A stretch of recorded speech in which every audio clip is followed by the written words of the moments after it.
আমরা কি মনে করছি আমরা বিজয় লাভ করে ফেলছি? আমাদের আরেক বন্ধু সংগঠন তারা তো মনে করেছে তারা ক্ষমতায় চলে এসেছে, তারা আমাদের জন্য ওদের চেয়ে আরো ভয়াবহ রূপ নিয়ে আমাদের জন্য অবস্থান করছে। এটা যদি আমরা যদি এই সংগঠনের জনশক্তিরা যদি ঐক্যবদ্ধ না হয়, আরেকটা জালিম স্বৈর শাসক আমাদের জন্য অপেক্ষা করছে। আগামীর বাংলাদেশ জামাতে ইসলামের, তাই সংগঠনকে ঢেলে সাজাতে মরিয়া তৃণমূল জামাতে ইসলাম।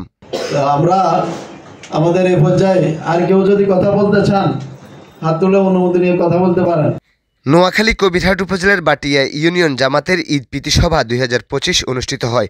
ইউনিয়নের বুইয়ারহাট উচ্চ বিদ্যালয় অডিটোরিয়ামে ঈদের দিন বাদ আসর এই প্রীতি সভার আয়োজন করেন বাটিয়া ইউনিয়ন জামাতে ইসলাম। স্কুলগুলোতে বিভিন্ন কমিটি আছে, সেই কমিটিগুলোতে আমাদেরকে পৌঁছে দিতে হবে।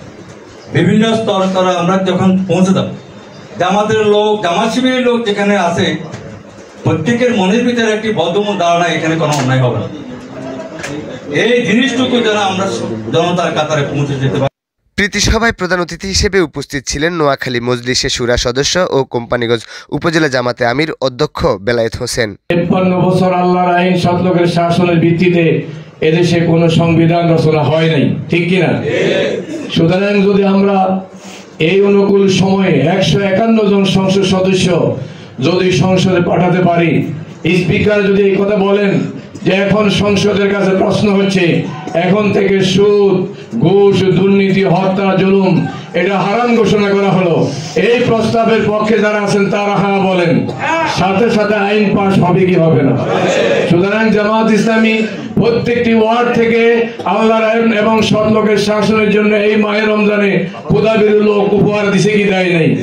এদের মাধ্যমে যদি ইউনিয়ন পরিষদে, ওয়ার্ডে, উপজেলাতে, জাতীয় সংসদে যদি এরা বসে, তাহলে রাষ্ট্রের বরাদ্দের 1 টাকা কি তাদের পকেটে ঢুকানোর কোনো চিন্তা কি এই খোদাবির লোকেরা করবে?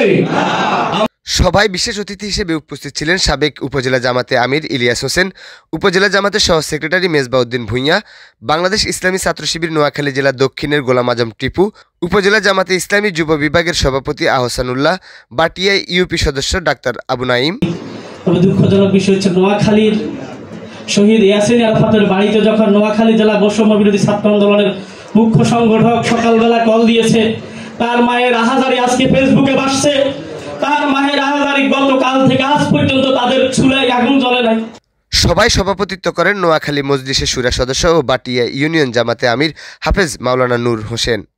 আমরা এই ঋণ পরিশোধ করার পন্থা একটাই, উপায় একটাই, এই জমিনের দিনকে প্রতিষ্ঠা করার জন্য আমরা সবাই সবার অবস্থান থেকে চেষ্টা করব, দাওয়াতি কাজ করব, আমরা আমাদের এই বাটি ইউনিয়নকে একটি দ্বীনি আন্দোলনের ঘাঁটিতে রূপান্তরিত করব। সভাটি পরিচালনা করেন বাটিয়া ইউনিয়ন জামাতের সেক্রেটারি মাওলানা আব্দুল হান্নান। এই কাজটা আমরা করার জন্য এখন যে অবস্থা আছে পিছনে আমরা গড় করার জন্য আপনাদের সকলের সহযোগিতা দরকার। আপনারা যার যার অবস্থান থেকে সহযোগিতা করবেন। ইউনিয়নের মূল আমরা প্রোগ্রাম করার জন্য যে স্থান। এছাড়া সবাই আরও উপস্থিত ছিলেন উপজেলা, ইউনিয়ন ও ওয়ার্ড পর্যায়ের সর্বস্তরের কর্মী ও সমর্থক বৃন্দ। আমি দুইটা পরামর্শ দিব, বিশেষ করে বাংলাদেশ ইসলামী ছাত্র শিবির এবং বাংলাদেশ জামাত ইসলামের জন্য বর্তমান যে সময়টা, পূর্বে কখনোই এমন সময় ছিল না। এবং এ সময় বক্তারা আল্লাহর আইন ও সৎলোকের শাসন প্রতিষ্ঠার লক্ষ্যে এবং আগামী জাতীয় সংসদ নির্বাচনের প্রতিটি আসন থেকে প্রার্থী দেওয়ার কথাও নিশ্চিত করেন। এর আগে স্থানীয় সরকার নির্বাচনে মেম্বার ও চেয়ারম্যান প্রার্থী দেওয়ার কথা জানান বক্তারা। কাজী মহিনুদ্দিন রবিন, গণমাধ্যম 24, নোয়াখালী।